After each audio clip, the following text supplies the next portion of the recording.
Después de algunas semanas en las que me han llegado preguntas bastante interesantes acerca de diferentes temas de entrenamiento y de salud, he decidido grabar un episodio respondiendo a algunas de estas dudas de una manera práctica y sobre todo directa. Así que bueno, si queréis que haga más episodios de preguntas y respuestas, como siempre digo, sabéis que me podéis contactar en mi página web, lifters.es, por ahí tenéis más contenido acerca de entrenamiento, hábitos saludables y un montón de cosas más. Os podéis apuntar totalmente gratis a la newsletter y voy recopilando las más interesantes y de aquí a unas cuantas semanas, bueno, pues hacemos otro episodio de este tipo. Hoy he cogido, como digo, pocas preguntas, solamente 3, pero creo que puedo desarrollarlas lo suficiente como para dar una buena respuesta y a la vez no extenderme demasiado y hacer un episodio, como digo, de 20 minutos. Así que bueno, bienvenidos una semana más al podcast de Café y Hierros. Mi nombre es Iván Llamazares, ya os he comentado, me encontráis en lifters.es. Hoy vamos a hablar acerca de trabajo a turnos, del riesgo real o no real del microondas y también del entrenamiento mínimo que deberíamos de hacer a la semana para conseguir buenos resultados. Así que bueno, la primera pregunta va principalmente relacionada con el trabajo a turnos y es la siguiente: ¿cómo se pueden revertir los efectos negativos de trabajar de noche? Bueno, sabéis que yo, lo he comentado en más de un episodio, si sois nuevos por aquí, bueno, pues no lo sabréis todavía, pero yo hace un montón de años trabajaba también a turnos, es decir, trabajaba de mañana, luego de tarde y luego de noche, iba rotando. No es lo mejor, obviamente, para la salud, creo que eso ya lo sabe cualquier persona, y más aquellas que estén en esta situación actualmente. Trabajar, por ejemplo, de tarde, luego de noche, luego, por ejemplo, descansar un par de días, 3 días, y volver, por ejemplo, a trabajar de mañana, desregula de tal modo los ritmos circadianos que llega un punto en el cual no rendimos ni en el entrenamiento, no asimilamos bien la comida, no nos encontramos con energía a lo largo del día y todas estas cosas que, como digo, cualquier persona que esté en esta situación, bueno, pues está experimentando. Luego, por supuesto, hay personas que dicen que sí, que se encuentran bien con este trabajo a turnos, pero también es verdad que o bien se rota muy poco, por ejemplo, pasamos mucho tiempo de noche y al final llega un punto en el cual nos acostumbramos, o bien hay muchos días de descanso. Por ejemplo, trabajamos 3, 4 días de noche y luego tenemos 5 días de descanso. Entonces, bueno, en esos casos quizás lo podamos paliar de manera un poco más sencilla. Pero normalmente cuando trabajamos mañana, tarde, noche, descansamos un par de días o 3, o ni siquiera y volvemos otra vez a las mañanas, pues es muy complicado el mantener unos horarios y sobre todo descansar bien. Porque si llegamos, por ejemplo, después de un turno de 8 horas de noche a casa, queremos dormir, pero la gente empieza a esa hora su día, se levantan, hacen un poco de ruido, intentamos descansar, pero no somos capaces porque ya todo el mundo está por casa, estamos en un ambiente que no es, por así decirlo, el idóneo para descansar.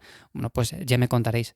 En este caso, se pueden hacer algunas cosas para revertir hasta cierto punto los efectos negativos de trabajar de noche. Yo, por ejemplo, cuando lo hacía, intentaba mantener unos horarios más o menos fijos dentro de lo que mi turnicidad me permitía. Por ejemplo, siempre que trabajaba de noche, hacía mi última comida, por ejemplo, a eso de las 11, 12 de la noche, y luego cuando llegaba a casa por la mañana, pues es verdad que intentaba estar en un ambiente oscuro, fresco, silencioso, intentaba dormir también con tapones para que no me molestaran ciertos ruidos del día a día, porque la gente, como digo, empieza su día a esa hora y si tienes vecinos con niños pequeños y todo eso, bueno, pues como comprenderéis, es un poco más complicado. Así que bueno, en ese caso yo lo que intentaba mantener era unos horarios más o menos estables dentro de lo que podía y sobre todo con el tema de las comidas no se alteraban. Es decir, yo hacía 3 comidas igualmente, trabajara de mañana, trabajara de tarde o trabajara de noche. Por lo tanto, eso no cambiaba. Sí que cambiaba un poco el horario de la última comida del día. Como digo, si trabajaba de noche la hacía más o menos sobre las 11, 12. A partir de ahí hacía mis 8 horas de trabajo, luego salía, era por la mañana, intentaba descansar en un ambiente oscuro, fresco, silencioso, con los tapones y luego, por supuesto, me levantaba a eso del mediodía y empezaba, por así decirlo, lo que hacen otras personas empezando a las 8 de la mañana, bueno, pues yo lo empezaba quizás a las 2 de la tarde. Hacía mi primera comida del día, entrenaba a media tarde, si entraba otra vez de noche, hacía mi última comida del día a las 11, 12 y volvía a repetir eso. Luego, por supuesto, si descansaba 2 o 3 días, que normalmente solían ser 3, bueno, pues a partir de ese punto intentaba ajustarlo de tal modo para, en lugar de acostarme a las 8 de la mañana, intentar acostarme un poco antes. Poco a poco lo iba cambiando. Es decir, el primer día que trabajaba de mañana, pues intentaba acostarme quizás entre las 12 y las 2 de la mañana. Luego, por ejemplo, si trabajaba de tarde, era mucho más sencillo porque entonces podía levantarme un poco más tarde. Es decir, tenemos que ir ajustándolo todo. Es un poco rollo, obviamente. Lo mejor es descansar de noche, trabajar de día, pero la situación en la que se encuentran muchas personas es difícil hacer esto porque hay trabajos en los cuales se tiene que trabajar de noche, por ejemplo en hospitales o donde sea. Entonces, bueno, en este caso lo único que podemos hacer es intentar mejorar aquellas cosas sobre las que podemos influir. Y de esta manera podemos revertir hasta cierto punto los efectos negativos de trabajar de noche. La siguiente pregunta va en relación al tema del microondas, si existe un riesgo real para la salud al utilizar el microondas.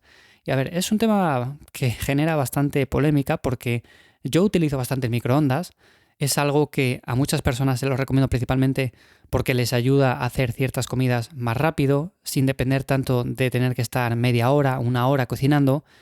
Y también es verdad que si buscamos por internet información al respecto, bueno, pues nos encontramos puntos contradictorios que nos dicen que el microondas es lo mejor del mundo, que se puede cocinar con él sin ningún tipo de problema, y por otra parte tenemos opiniones al respecto que nos dicen que este tipo de ondas pues generan ciertas modificaciones en nuestro material genético y pueden llegar a producir ciertas enfermedades.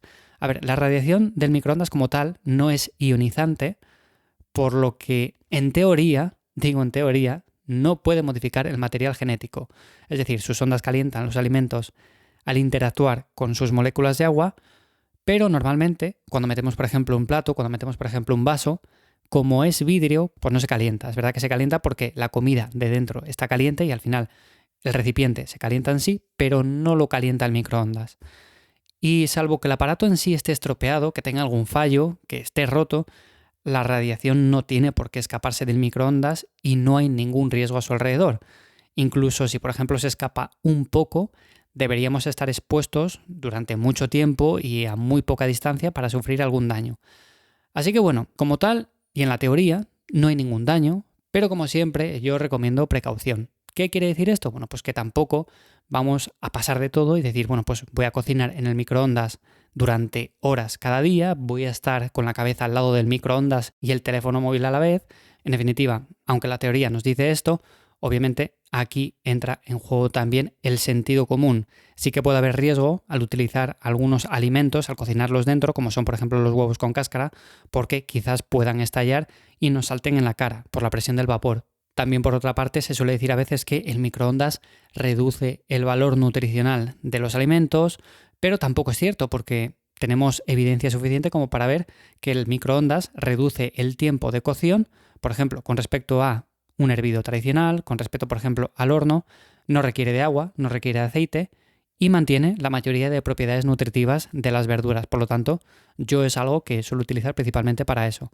Es verdad que no queda la misma textura que nos da un horno o una parrilla, pero aún así sigue siendo una buena alternativa. Aún así, como digo, no estoy del punto ni de es lo mejor del mundo, hay que utilizar el microondas a todas horas, durante muchas horas cada día. Tampoco estoy del lado que nos dice que el microondas es algo malo, que tiene radiación que nos puede generar una enfermedad, pero obviamente vamos a tener un poco de sentido común en este aspecto. Vamos a utilizarlo en momentos puntuales al día para facilitarnos un poco la vida con respecto a cocinar cosas saludables de manera más rápida y ya está. Sabiendo esto, sabiendo que la radiación del microondas no es ionizante, que es básicamente el peligro que puede tener cualquier tipo de radiación, bueno, pues en este caso no habría ningún problema. Y la última pregunta va con respecto al entrenamiento. Me dice, ¿cuántos días hay que entrenar como mínimo para ver cambios? A ver, esta pregunta es bastante amplia, voy a intentar resumirla. Para ver cambios podemos entrenar únicamente un día y les vamos a ver ya, principalmente porque una persona que venga de no hacer nada, si entrena un día, lo hace bien, lo hace con intensidad, pues obviamente si va a ir progresando va a haber cambios porque su musculatura se va a adaptar, su fuerza se va a adaptar, pero obviamente tenemos que ver también el punto que está buscando cada persona.